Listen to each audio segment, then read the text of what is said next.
नमस्कार साथियों। आज आपके साइंस के अंतर्गत विज्ञान के अंतर्गत आपकी जो जीव विज्ञान चल रही है, जिसमें हम लोग पहला देखे जय प्रक्रम, इसका जो भी वस्तुनिष्ठ प्रश्न हो या सब्जेक्टिव क्वेश्चन हो। आज हम लोग चर्चा करेंगे इस पे जो सेकंड चैप्टर है नियंत्रण एवं समन्वय, इसके अंतर्गत हमको क्या पढ़ना है, इसमें कौन कौन से क्वेश्चन आएंगे, किस टाइप का सर्च किया हुआ क्वेश्चन है, और इस पे विशेष हम लोग समझने के प्रयास करेंगे। हम लोग आगे बढ़ते हैं। आज का जो सेशन है आपका चैप्टर है जीव विज्ञान के अंतर्गत जीव विज्ञान।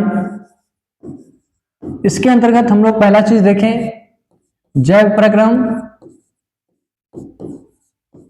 जैव प्रक्रम आज का जो सेशन है वो है आपका नियंत्रण एवं समन्वय। इस चैप्टर में ज्यादातर आपका जो टॉपिक है इसमें जो क्वेश्चंस क्रिएट होते हैं, जैसे मान लीजिए आपका तंत्रिका तंत्र हो गया,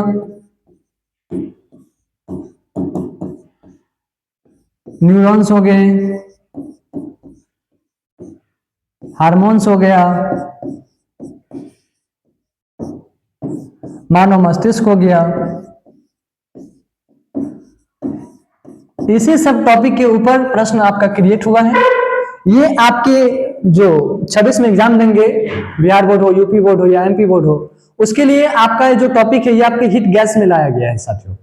तो आप यहाँ पे घबराए नहीं, आप विश्वास के साथ जुड़े और अपनी सफलता को हासिल करें। कौन क्या आप पे कमेंट कर रहा है, कौन क्या कह रहा है, उसको भूलना है। आपको बस अपनी टारगेट को अचीव करना है। आज मैं आप सबके लिए जो 15 to 16 क्वेश्चन हम लोग क्रिएट किए हैं, ये आपके बेस बहुत ही ये गैस किया हुआ क्वेश्चन है। यहां से आपकी क्वेश्चन बाउंस नहीं करेगा। मैं आशा और विश्वास दिलाता हूं, बार बार मैं ये चीज बोलता हूं कि जो भी क्वेश्चन आपको इस बैच के अंतर्गत मिल रहा है वो फुलफिल रिसर्च किया हुआ क्वेश्चन है, और इस क्वेश्चन पे हम लोग अपना शब्द में आंसर है, इसको समझने का प्रयास कीजिएगा। और जो भी क्वेश्चन यदि आपसे वो छूट रहा है तो समझिए कि वो क्वेश्चन आपके बोर्ड एग्जाम में आएगा। इसीलिए विशेष बल दीजिए, और विशेष बल देने के साथ साथ आप उसकी तैयारी कीजिए। मैं एक बात और बोलना चाहता हूं, अपनी मेहनत से कभी भी पीछे मत भागिए। कौन क्या कमेंट करेगा आपके ऊपर, कौन क्या आपको भटकाएगा, किसी की नहीं सुनना है। बस आपको अपनी मेहनत के ऊपर चढ़े रहना है। आपको 2-3 चीज बांट लेना है। आपके पास 24 आवर्स है, 24 घंटा है। इस 24 घंटे में 8-8 का शेड्यूल बांट लो साथियों। अभी जितने दिन आपका एग्जाम है उतने दिन 8-8 का शेड्यूल डालो। सेल्फ स्टडी को, स्व अध्याय को आप कम से कम 8 घंटे दीजिए, जब तक आपकी एग्जाम ना आ जाता हो। मेहनत खूब कीजिए, दिन रात मेहनत कीजिए और आप अपनी सफलता को हासिल कीजिए। हम लोग समय को देखते हुए आगे बढ़ते हैं। हमारा जो क्वेश्चंस का सीरीज होता है वो रिसर्च किया हुआ क्वेश्चन होता है दोस्तों। तो ये क्वेश्चन हम लोग बनाए हैं। जैसे मान लीजिए पहला क्वेश्चन है आपका, पादप में रासायनिक समन्वय किस प्रकार होता है। आप इस यहाँ पे पादप पूछा, कहीं पे आप पे मानव के लिए चर्चा कर देगा। तो पादप में जो रासायनिक समन्वय होता है वो हार्मोन के स्रावन के द्वारा होता है। इसमें हार्मोन क्या होता है, स्राव होता है। हार्मोन क्या होते हैं, पादप में स्राव होता है। नेक्स्ट है कि एक जीव में नियंत्रण एवं समन्वय की क्या आवश्यकता है। नियंत्रण एवं समन्वय की क्या जरूरी है, किसी जीव में नियंत्रण एवं समन्वय की क्या जरूरी है। तो यहाँ पे खास बताया गया है कि एक जीव की जो विभिन्न क्रियाकलाप है, मान लीजिए कि कोई भी जीव है, उसकी जो क्रियाकलाप है वो अनेकों प्रकार का है। वो अनेकों प्रकार क्या है कि वो सही ढंग से जिसकी उसका संचालन करता हो या अनुरक्षण करता हो, इसी कार्य के लिए नियंत्रण एवं समन्वय की अति जरूरी है। नेक्स्ट है कि जंतुओं में नियंत्रण एवं समन्वय के लिए तंत्रिका तथा हार्मोन क्रियाविधि की तुलना तथा व्यतिरिक्त कीजिए। ये आपको 2-3 चीजें पूछ रहा है। क्या पूछा कि जंतु में, यहाँ पे पादप भी पूछ सकता है, यहाँ पे आपसे पूछा जंतु में नियंत्रण एवं समन्वय के लिए तंत्रिका तथा 2 चीज आपसे, तो ये 2 पार्ट पूछ रहा है आपसे, तंत्रिका तथा हार्मोन क्रियाविधि की तुलना व्यतिरिक्त रूप से करना है, मतलब एक्सप्लेन करके करना है। इसमें इसका आप लोग बात को समझिएगा। इसमें बहुत ही फैक्ट आपको इसमें से निकलेगा, बहुत ही कॉन्सेप्ट निकलेगा, बहुत ही आंसर निकलेगा, और यहां से इस पे विशेष बल दीजिएगा। यदि मैं इसको समझाऊं तो आप लोग समझने का एक लाइन पे ध्यान दीजिएगा। क्वेश्चन था हमारा कि जंतु में नियंत्रण व समन्वय का कार्य ये जो हमारा तंत्रिका तंत्र है और हार्मोन है, इस दोनों के द्वारा किया जाता है। इस फैक्ट को समझने का प्रयास करिए कि जंतु में नियंत्रण एवं समन्वय का कार्य तंत्रिका तंत्र तथा हार्मोन इस दोनों के द्वारा होता है। तंत्रिका तंत्र जो है हमारी ज्ञानेंद्रियां, कोई यदि पूछे कि ज्ञानेंद्रियां कितने होते हैं तो 5 होते हैं। कौन कौन होते हैं? आंख, कान, नाक, जीभ, त्वचा। ये जो हमारा 5 सिस्टम है हमारे बॉडी के अंदर में, ज्ञानेंद्र के अंदर में, ये हमको सूचना प्राप्त करवाता है। आपको जितने भी पार्ट है, 5 अंग है ज्ञानेंद्रिय का, ये पांचों हमारे शरीर में सूचना को प्राप्त करवाता है, हमारी पेशियों द्वारा क्रिया करता है। ठीक है, जबकि हार्मोन रसायन के कम या अधिक श्रवण की क्रियाओं नियमित होती है तथा हार्मोन जो है जीव के एक भाग में उत्पन्न होते हैं तथा दूसरे भाग में इच्छित प्रभाव पाने के लिए गति करते हैं। पहला भाग में उत्पन्न करेगा और दूसरे भाग में क्या करता है? इच्छा को उत्पन्न करता है। तंत्रिका तंत्र में जो मानव मस्तिष्क का मेरु रज्जु है, मानव मस्तिष्क का जो मेरु रज्जु है वो तंत्रिका कोशिका का जो क्रियाशील होते हैं, तंत्रिका कोशिका का जो क्रियाशील पार्ट है वो मानव का मस्तिष्क है, जो मेरु रज्जु एवं तंत्रिका कोशिका से ये क्रियाशील रहते हैं। जबकि हार्मोन्स का जो उत्पादन है साथियों, ये विशेष ग्रंथि में होता है। आपसे पूछे कि हार्मोन्स का उत्पादन कहाँ होता है तो विशेष ग्रंथियों में होती है। अन्य किसी अंग की आवश्यकता नहीं पड़ती, यहाँ पे किसी अन्य अंग की जरूरी नहीं है, लेकिन हार्मोन जो है ये क्रिया को पुनर्भ्रमण क्रियाविधि नियंत्रित करती है तथा तंत्रिका तंत्र में विद्युत आवेगों का संवहन करता है। तंत्रिका तंत्र में किसका संवहन होता है तो विद्युत के आवेग का, याद रखना है इस फैक्ट को। लेकिन हार्मोन्स नियंत्रण में विशिष्ट कार्बनिक यौगिक हार्मोन्स का श्रवण एवं संवहन होता है। तंत्रिका तंत्र सभी ऐच्छिक, ध्यान रखना है, तंत्रिका तंत्र सभी ऐच्छिक, अनैच्छिक एवं प्रतिवर्ती क्रियाओं का नियंत्रण एवं समन्वय करता है, जबकि हार्मोन्स ऐसा नहीं करता है। इस फैक्ट को समझिए, तंत्रिका तंत्र क्या सब करता है? ऐच्छिक, अनैच्छिक एवं पुनर्भ्रमण का कार्य करती है, लेकिन हार्मोन्स नहीं करता है। समझ में आया होगा? आगे बढ़ते हैं। नेक्स्ट है तंत्रिका तंत्र से आप क्या समझते हैं, या यहाँ पे आपसे पूछ सकता है कि तंत्रिका तंत्र का परिभाषा करें, या तंत्रिका तंत्र के बारे में कुछ ऐसा छोटा सा शब्द आपसे पूछने का ये जानकारी प्राप्त लेना चाहता है कि आपको तंत्रिका तंत्र के बारे में कुछ भी जानकारी है कि नहीं, क्या समझते हैं, मतलब उसके बारे में आप छोटा सा चर्चा कीजिए। कह रहा है कि प्राणियों में, हमारा जो प्राणी है, मानव जीवन है, जीव जंतु सोचने और किसी भी चीज को याद रखने के साथ साथ शरीर के विभिन्न अंगों के कार्यों में समन्वय करता है एवं संतुलन स्थापित करता है। यह नियंत्रण बनाए रखने वाले तंत्र ये क्या कहलाता है? तंत्रिका तंत्र कहलाता है। मान लीजिए कि एक मानव है, जीव है, जंतु है, पादप है, ये सभी किसी न चीजों पे नियंत्रित है, बैलेंसिंग सिस्टम में नियंत्रित है। बॉडी संतुलित है तो नियंत्रित है, इसी टाइप का ये आपको चर्चा किया कि संतुलन स्थापित करना, जीवों में संतुलन स्थापित करना, ये जो नियंत्रण करता है ये क्या, कौन से करता है तो ये तंत्रिका तंत्र कहलाता है। नेक्स्ट है कि तंत्रिका तंत्र को कितने भाग में विभाजित किया जाता है, उनका नाम पूछ रहा है आपसे कि तंत्रिका तंत्र है, उस तंत्रिका तंत्र का कितने भागों में हम लोग बांटे हैं। इसको मुख्य रूप से हम लोग 3 भागों में बांटे हैं। कितने रूप में बांटे हैं हम लोग तो 3 रूप में। पहला हमारा केंद्रीय तंत्रिका तंत्र, कौन सा है? केंद्रीय तंत्रिका तंत्र है। दूसरा हमारा है परिधीय तंत्रिका तंत्र, एंड लास्ट है स्वाय तंत्रिका तंत्र। क्वेश्चन में पूछ रहा है कि तंत्रिका तंत्र को कितने भागों में बांटे, तो हम लोग तंत्रिका तंत्र को 3 भागों में बांटे हैं। कितने भागों में बांटे हैं? 3 भागों में बांटे हैं। नेक्स्ट है मस्तिष्क क्या है। यहां पे आपसे ये भी पूछता है कि मानव मस्तिष्क क्या है, ये भी पूछेगा आपसे। तो मस्तिष्क केंद्रीय तंत्रिका तंत्र का वह भाग है, वह अंग है जो कपाल युक्त, कपाल गुहा में सुरक्षित रहता है। जो कपाल है, कपाल हमारा एक बैलून के आकार का है, जिसमें उसके अंदर में एक हमारा क्या होता है, मानव का मस्तिष्क होता है। और ये मानव मस्तिष्क आपसे वजन में पूछेगा तो सामान्य रूप से मानव मस्तिष्क का वजन कितना होता है तो 1300 ग्राम होता है। आपसे ये पूछा कि मस्तिष्क क्या है, सिंपल भाषा, तो केंद्रीय तंत्रिका तंत्र का वह भाग, वह अंग जो कपाल गुहा, कपाल के अंदर में सुरक्षित रहता है, कपाल के अंदर में सुरक्षित रहता है, यही हमारा क्या कहलाता है तो मस्तिष्क कहलाता है। मस्तिष्क का सामान्य जो वजन है वो 1300 ग्राम है। मानव मस्तिष्क ये तंत्रिका तंत्र से ही जुड़ा हुआ है। नेक्स्ट है हार्मोन्स। आप क्या समझते हैं हार्मोन्स क्या है?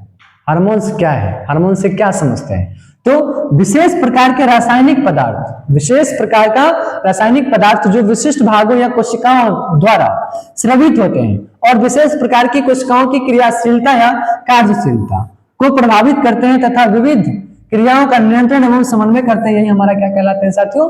हार्मोन्स कहलाता है। क्या कहलाता है? हार्मोन्स कहलाएगा।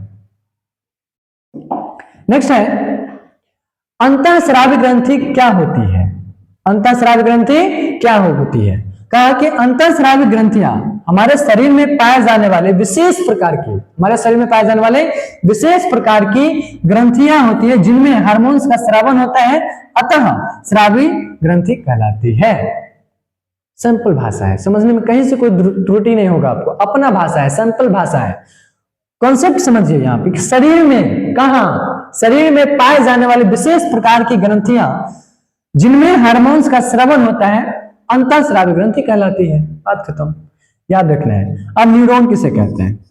न्यूरॉन सिस्टम तंत्रिका तंत्र की सूक्ष्मतम इकाई, तंत्रिका तंत्र का छोटा सा हिस्सा है वो कोसा अथवा उत्तक, कोसा याद रखना है, यहाँ पे कोशीय भी होगा, कोसा अथवा उत्तक तंत्रिका कोशीय या तंत्रिका उत्तक या न्यूरॉन कहलाता है। ये तीन पार्ट, आप ये बोलिए या ये बोलिए या ये बोलिए या ये बोलिए। नेक्स्ट है अनुवर्तन गति किसे कहते हैं? गति भी पढ़ना है इसमें, पढ़ना मतलब हमको पढ़ना है प्रकाश अनुवर्तन, जलानुवर्तन और अभी हमको है अनुवर्तन। इस सब गति को समझने का प्रयास कीजिएगा कि कौन सी गति क्या होता है, और इस गति में, इस टाइप की गति में आपसे ऑब्जेक्टिव में भी क्वेश्चंस आएगा। आप फैक्ट पे ध्यान दीजिएगा कि हम समझने क्या है मुझे। आपसे चर्चा किया जा रहा है अनुवर्तन गति। तो कह रहा है कि पर्यावरण में, हमारे इस एनवायरमेंट में जो उद्दीपन के कारण, किसके कारण? उद्दीपन के कारण पेड़ पौधे दिशित गतियां करते हैं जिसमें अनुवर्तन गति कहते हैं। ये गति उद्दीपन की दिशा में भी हो सकते हैं अथवा विपरीत, मतलब उद्दीपन की दिशा में होगा या नहीं तो उसके उल्टा होगा, विपरीत होगा। उदाहरण के तौर पे जो पौधे का जो प्राणों तंत्र है वो प्रकाश की ओर, जल तंत्र अंधकार की ओर गति करता है। यही क्या कहलाता है? अनुवर्तन गति कहलाता है। प्रकाशानुवर्तन क्या है? तो प्रकाशानुवर्तन पौधे का प्राणों तंत्र प्रकाश की ओर, पौधे का प्राणों तंत्र किसकी ओर? तो वो प्रकाश की ओर रहेगा, और जड़ जो है वो अंधकार की ओर, जड़ जो रहेगा वो अंधकार की ओर, और जो प्राणों तंत्र है पौधे का प्राणों तंत्र वो प्रकाश की ओर, तथा जो उसका जड़ है वो जड़ अंधकार की ओर रहेगा। अर्थात प्रकाश के विपरीत गति करता है। ये प्रकाश का कौन सी गति करेगा? ये विपरीत गति करेगा और उल्टा गति करता है। इसीलिए प्रकाश के कारण, किसके कारण पूछा गया है यहाँ पे, कारण क्या बन रहा है? तो प्रकाश, प्रकाश के कारण होने वाले इस अनुवर्तन गति को हम लोग प्रकाश अनुवर्तन गति कहते हैं। फैक्ट पर ध्यान देना, कुछ नहीं है इसमें। पौधे का प्राणों तंत्र प्रकाश की ओर गति करता है तथा जड़ जो है अंधकार की ओर गति करता है, अर्थात प्रकाश के विपरीत गति करता है। प्रकाश के कारण जो होने वाले इस अनुवर्तन गति को हम लोग प्रकाशानुवर्तन गति कहते हैं। दो गति है, अभी हम लोग देखें अनुवर्तन गति, प्रकाशानुवर्तन गति। नेक्स्ट देखेंगे हम लोग जलानुवर्तन गति। तो जलानुवर्तन क्या होता है, गुरुत्वानुवर्तन क्या है, इसको हम लोग समझने का प्रयास करेंगे। इस चारों गति में से एक गति आपसे प्रश्न में पूछा जाएगा बोर्ड एग्जाम में, ये 2 मार्क्स का पूछता है। कह रहा है कि जलानुवर्तन पौधे का जड़, गैस करना है, किसका जड़? पौधे का जड़ तंत्र जल की ओर गति करता है। कौन सी? तंत्र जल। कौन सा? तंत्र जल। आपको याद रख लेना है। और जल के उद्दीपन के कारण होने वाली यह अनुवर्तन गति जलानुवर्तन गति कहलाता है। सिंपल भाषा, आपको माइंड में कैच करके चलना है। नेक्स्ट गुरुत्वानुवर्तन है कि पौधे का प्राणों तंत्र गुरुत्व के विपरीत ऊपर की ओर गति करता है तथा जड़ जो है वो गुरुत्व की ओर अर्थात नीचे की ओर, किसकी ओर? नीचे की ओर गति करता है। गुरुत्वीय उद्दीपन के कारण होने वाले यह अनुवर्तन गति गुरुत्वानुवर्तन गति कहलाता है। नेक्स्ट है जंतुओं में रासायनिक नियंत्रण एवं समन्वय कैसे होता है? तो जंतुओं के शरीर में उपस्थित विभिन्न अंतःस्रावी ग्रंथियां विभिन्न प्रकार के हार्मोन का स्रावन करती है।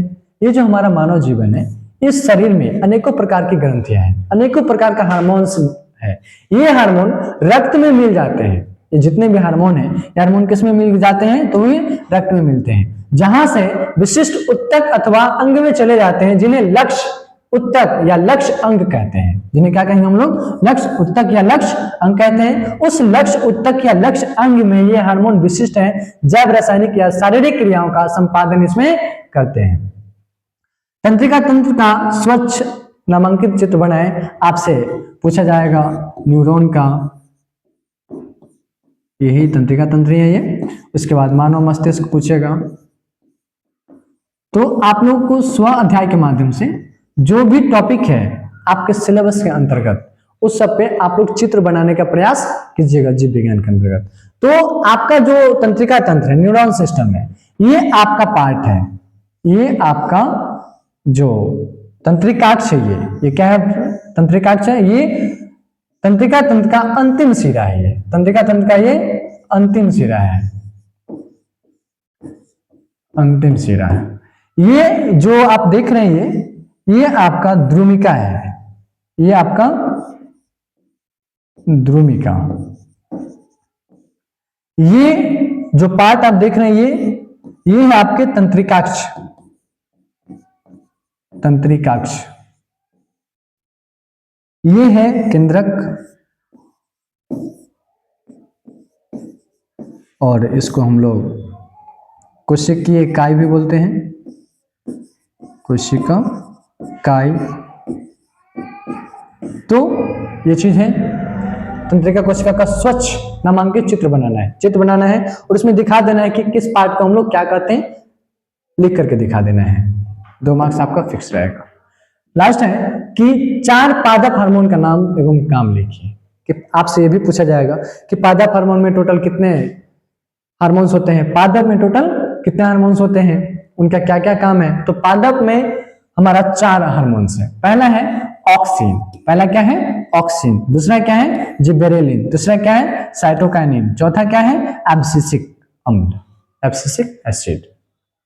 ये अपना 4 हार्मोन है। कितने हार्मोन है पादप में? 4। तो ऑक्सिन क्या कहता है, इसके अंदर में क्या कॉन्सेप्ट है वो समझिए कि कोशिकाओं की लंबाई में वृद्धि, कोशिका का जो लंबाई है उसमें वृद्धि, कोशिका विभाजन में सहयोग करता है, पौधों की गतियों पर नियंत्रण करता है और पत्तियों को गिरने में से ये रोकता है। ये बीज रहित फलों के उत्पादन में सहायता करता है।